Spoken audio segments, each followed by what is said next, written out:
السلام علیکم ناظرین، میں طارق اسماعیل ساگر آپ کی خدمت میں کچھ اہم گزارشات کے ساتھ یہ سلسلہ انشاءاللہ تعالی آج میں ختم کر دوں گا، اور اس کے بعد ہم پھر جو موجودہ حالات ہیں ان کے تناظر میں بات کریں گے۔ ناظرین، 28 اپریل 1992 کو اسلامی جمہوریہ افغانستان کا اعلان کیا گیا تھا۔ مجاہدین نے 14 سال تک جنگ لڑنے کے بعد آخری کار نجیب اللہ حکومت کا خاتمہ کر کے فتح حاصل کر لی۔ صوبہ سرحد میں پاکستانی حکومت کے اعلیٰ اہلکاروں نے مجاہدین کے لیڈروں کو اکٹھا کر کے انہیں اس بات پہ مجبور کر دیا کہ وہ ایک معاہدے کے تحت مستقبل کی حکومت پر متفق ہو جائیں۔ پاکستانی وزیر اعظم اور آئی ایس آئی کے سربراہ جنرل جاوید ناصر نے پشاور میں افغان لیڈروں کا اجلاس بلایا، افغانستان میں 2 ماہی حکومت کی بنیاد رکھ دی، اور وقتی طور پہ پروفیسر صبغت اللہ مجددی کو صدر منتخب کر دیا گیا۔ اجلاس میں گل بدین حکمت یار اور جنرل ناصر کے درمیان گالی گلوچ بھی ہوا، جس پر جنرل جاوید ناصر نے اسے دھمکی دی۔ جنرل ناصر یہ سمجھتے تھے کہ افغانستان دوسرا کشمیر ہے، لیکن ایسا نہیں تھا۔ گل بدین حکمت یار نے بھی انتہائی سخت الفاظ میں جنرل ناصر کو جواب دیا اور کہا کہ اگر تم میں ہمت ہے تو مجھے روک لو، لیکن جنرل جاوید ناصر اسے روک نہ سکا اور گل بدین حکمت یار افغانستان چلا گیا۔ ناظرین، یہ جو میں آپ کو واقعات یہ بتا رہا ہوں، یہ عینی شاہدین کے زبانی واقعات ہیں، دروغ بر گردن راوی، لیکن یہ کردار ابھی زندہ ہیں۔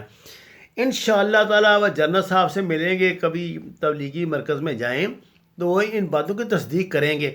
جیسا کہ مجھے کل ایک دوست نے بڑی مہربانی کی، انہوں نے بتایا کہ جو آپ نے جنرل صاحب کے حوالے سے واقعہ بتایا تھا کہ مجاہدین کو جو وہ خانہ کعبہ میں لے گئے تھے، تو یہ ڈاکٹر اسرار احمد صاحب نے بھی یہ واقعہ بیان کیا ہے کہ پاکستان آتے وہ مکر گئے تھے۔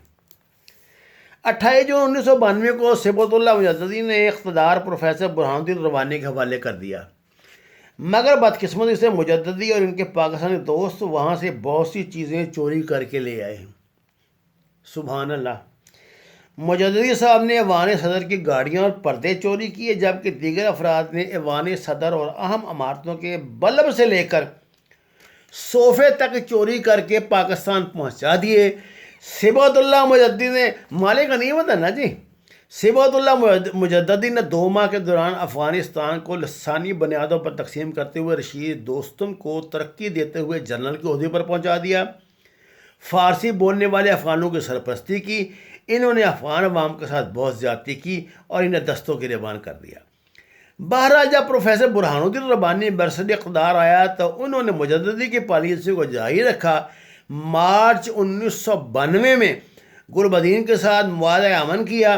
گل بدین حکمت یار نے افغانوں کے خون کا سودا کرتے ہوئے ربانی سے صلح کر لی، افغانوں مین پختونوں کے، اور وزارت عظمیٰ کا عہدہ قبول کر لیا۔ ربانی اور مسعود کے ہاتھوں پختونوں کے قتل عام پر حکمت یار کئی ماہ تک خاموش رہے اور اقتدار کے مزے لیتا رہا۔ بعد میں جب ان کی جان خطرے میں پڑ گئی تو کابل سے بھاگ کر چارہ سیب میں پناہ لی۔ ربانی اور گل بدین کی حکومت میں ان کی پارٹیوں کے علاوہ دیگر پارٹیوں کو بھی نمائندگی دی گئی تھی، جن میں سازمان نصر، حرکت اسلامی، حزب اسلامی، خالص گروپ، حزب وحدت اسلامی، نجات ملی اور محاذ ملی اسلامی گروپ شامل تھے۔ یہ شیعہ اور سنی دونوں طرح کے گروپس اس میں شامل ہیں۔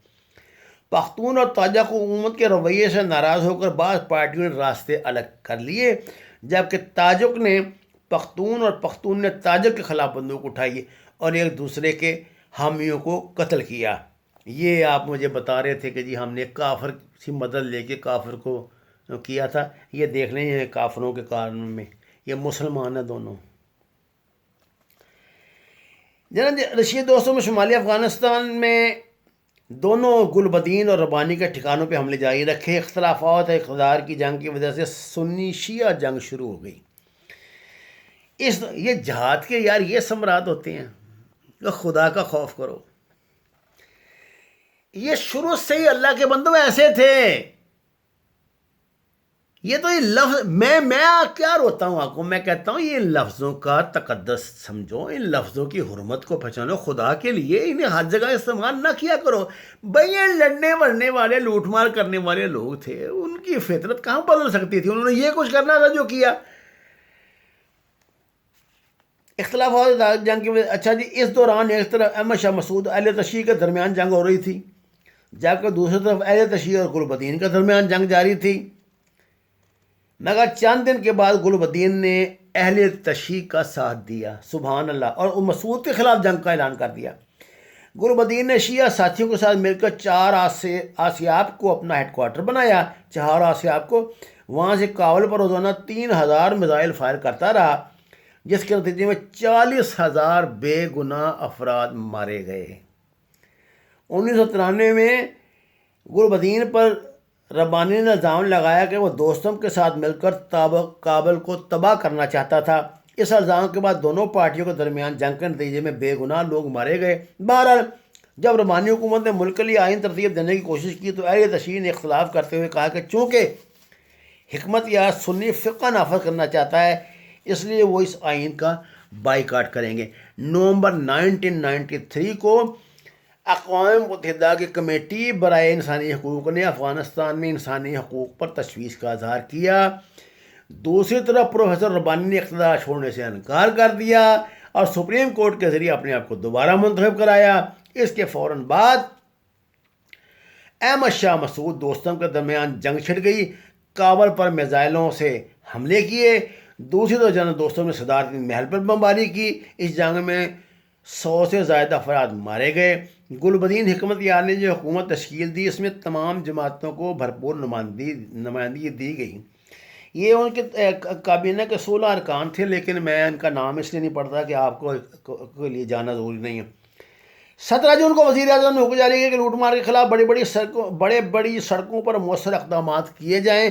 یو این او نے اس دوران حکومت پر زور دیا کہ نجیب اللہ کو رہا کرے۔ اپریل 1992 تک مجاہدین کے درمیان جنگ کے نتیجے میں 1000 افراد مارے گئے، 10,000 زخمی ہو گئے، جبکہ ہزاروں لوگ گھر بار چھوڑ کر چلے گئے۔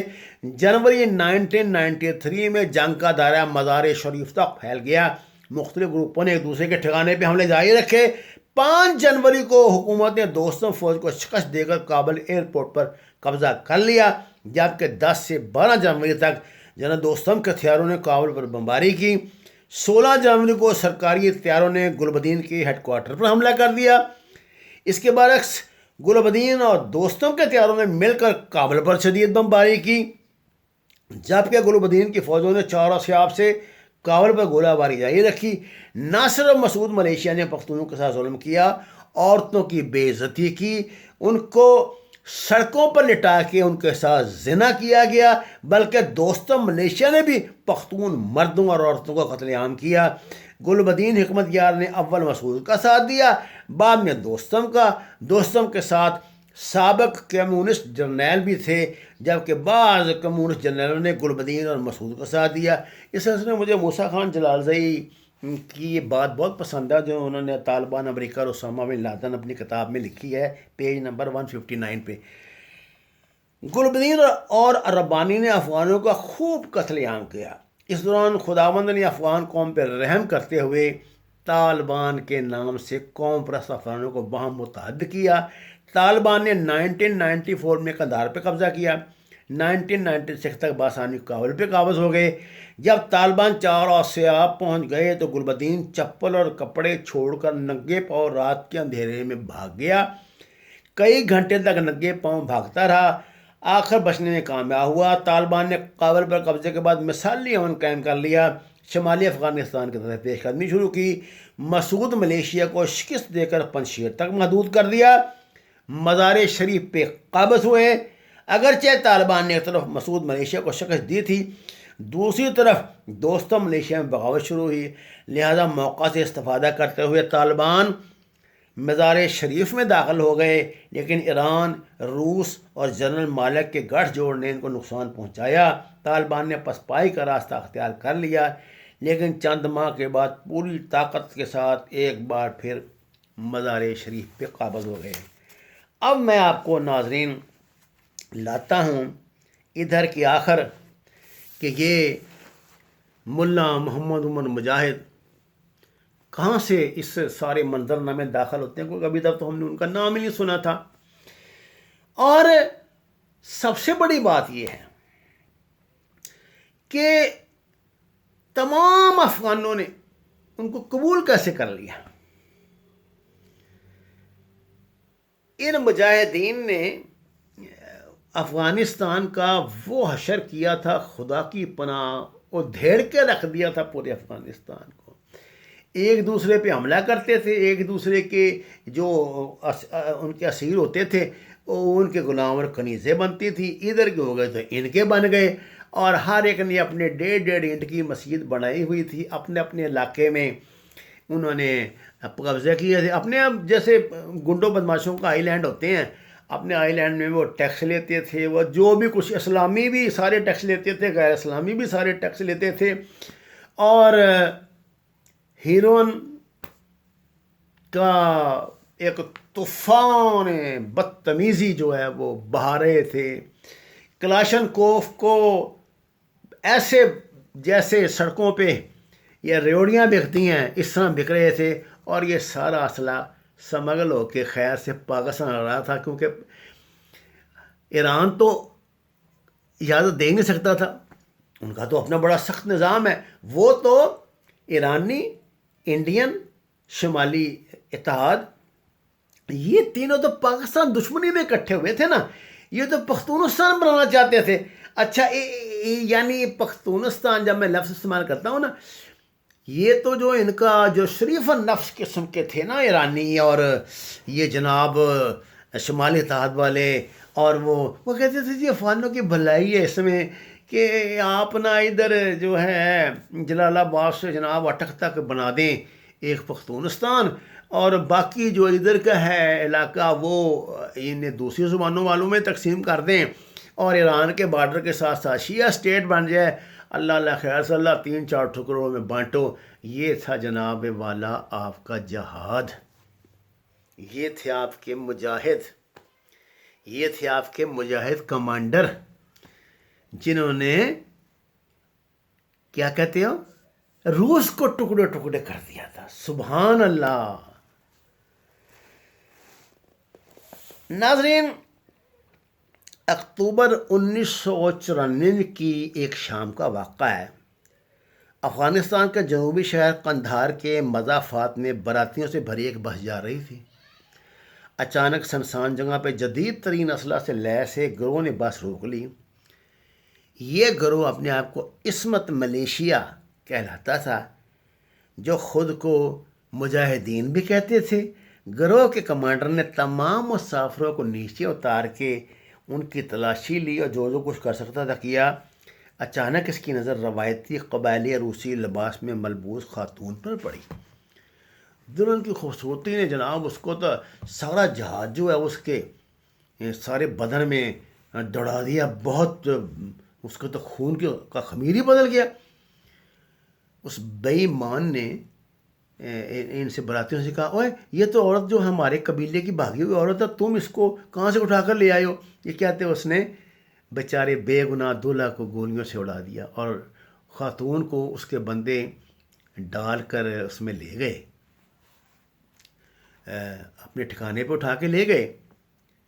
ناظرین، اس برات میں ایک سبحان اللہ نوجوان بھی شامل تھا، جو اس گھٹیا کارروائی کو دیکھ کے دنگ رہ گیا. اس وقت وہ نوجوان نہتا تھا. اگر اس وقت تو مسلح ہوتا تو شاید نئی تاریخ بن چکی ہوتی.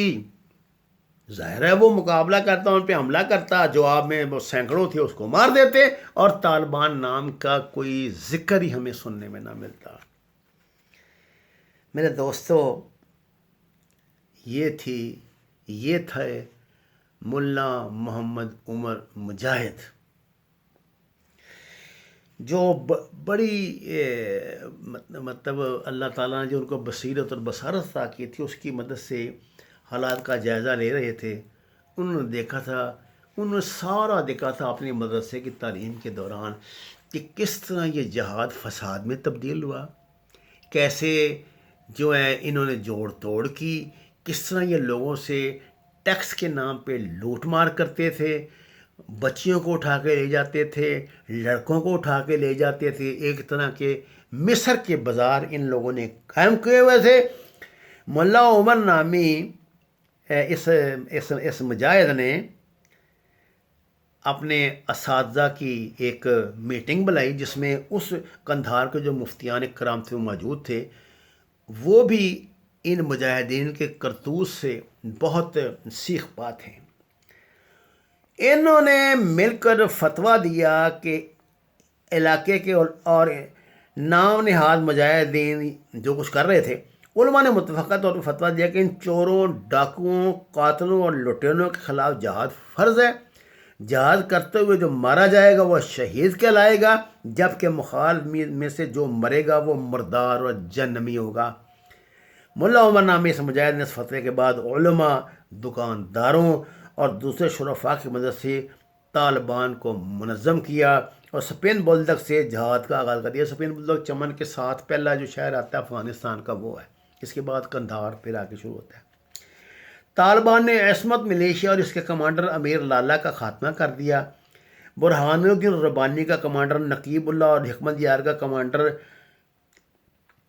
سرکاتب بھی جرائم پیشہ تھے، لہٰذا ان کا بھی سر کچل دیا۔ طالبان کا منشور بعد مختصر تھا: امن و امان قائم کریں گے، راستے کھولیں گے، زنجیریں توڑیں گے اور اسلامی شریعت نافذ کریں گے۔ انہوں نے وہاں تو ویسے کچے پکے راستے ہیں، ان پہ 15-20 کلومیٹر پہ یہ سارے مجاہدینوں کے کمانڈر اپنی بادشاہت بنا کے بیٹھے تھے، وہاں زنجیر باندھ دیا کرتے تھے کہ جی اس علاقے میں سے جو بھی بندہ پیدل یا وہ گزرے ان کو ٹیکس دے کر جائے، نہیں تو آگے نہیں جا سکتا تھا۔ دیگر جماعتوں کے قرآن مجید کو انہوں نے ہاتھ میں لیا اور اللہ کی راہ میں نکل پڑے۔ انہوں نے لوگ ربانی حکمت یار کی جنگ اور جرائم پیشہ عناصر سے تنگ آئے ہوئے تھے، اس لیے انہوں نے طالبان کا خیر مقدم کیا۔ دیگر جماعتوں کے مجاہدین علاقائی کمانڈر اس میں شامل ہوتے گئے۔ مذکورہ بالا واقعے کے راوی معروف کمانڈر مولانا جلال الدین حقانی ہیں۔ مولانا حقانی حزب اسلامی یونس خالص گروپ پختیا اور خوست میں سپریم کمانڈر تھے۔ افغان جہاد میں ان کی خدمات گراں قدر ہیں۔ وہ بھی حکمت یا ربانی چپقلت سے تنگ آئے ہوئے تھے، اس لیے طالبان کے ظہور کے بعد ملک میں امن اور اسلامی نظام قائم کرنے کی غرض سے ان کے ساتھ شامل ہو گئے۔ آپ مجھ سے پوچھ رہے تھے کہ میں ملا عمر کے جہاد کو کیسے الگ سمجھتا ہوں ان مجاہدین کے جہاد سے۔ اب آپ کو کچھ سمجھ آ گئی ہے میں کیسے سمجھتا ہوں؟ کوئی کہ ابھی بھی آپ پہ عقل پہ وہی پردہ پڑا ہوا ہے اور وہی تعصب اور میں نہ مانوں اور ضد کی بات ہی کریں گے۔ یہ ملا عمر مجاہد کیا کر رہے تھے؟ بھئی ایک سیدھے سادے مدرسے کے طالب علم تھے۔ انہوں نے روس کے ظلم سے تنگ آ کے بندوق نہیں اٹھائی تھی، امریکہ کے ظلم سے تنگ آ کے بندوق نہیں اٹھائی تھی، پاکستان کے، ایران کے کسی کے ظلم سے تنگ آ کے بندوق نہیں اٹھائی تھی، اپنوں کے ظلم سے جو 10-10 میل پہ اپنی حکومتیں بٹھا کے بیٹھے تھے، اغلام بازی اور خواتین کو اٹھاتے اور یہ کرتے گندے کام کر رہے تھے۔ ملا عمر اس کے خلاف اسلامی شریعت کا نعرہ ایک اٹھا اور اس بندے نے اپنے عمل سے ثابت کیا، اس نے کسی سے مدد نہیں مانگی۔ اس کو ضرورت کیا تھی؟ افغان تو پیدائشی فوجی ہوتا ہے، اس کو تو لڑنے کا فن آتا ہے، وہ تو سب لڑنا مرنا جانتے تھے اور وہ ایک مقصد کے لیے لڑ رہے تھے۔ نہ وہ امریکہ کے اشاروں پہ ناچ رہے تھے، نہ وہ روس کے اشاروں پہ ناچ رہے تھے، نہ پاکستان انٹیلیجنس کے اشاروں پہ ناچ رہے تھے۔ پاکستان اپنی کوششیں کر کے تھک چکا تھا، سعودی عرب والے بھاگ گئے تھے، ایران اپنی سیاست کے تحت وہاں پہ موجود تھا، اس نے اپنے شیعہ گروپ وہاں پہ ڈیولپ کر لیے تھے۔ ظاہر ہے پاکستان کی ہمدردیاں انہی لوگوں کے ساتھ ہونی چاہیے تھی نا،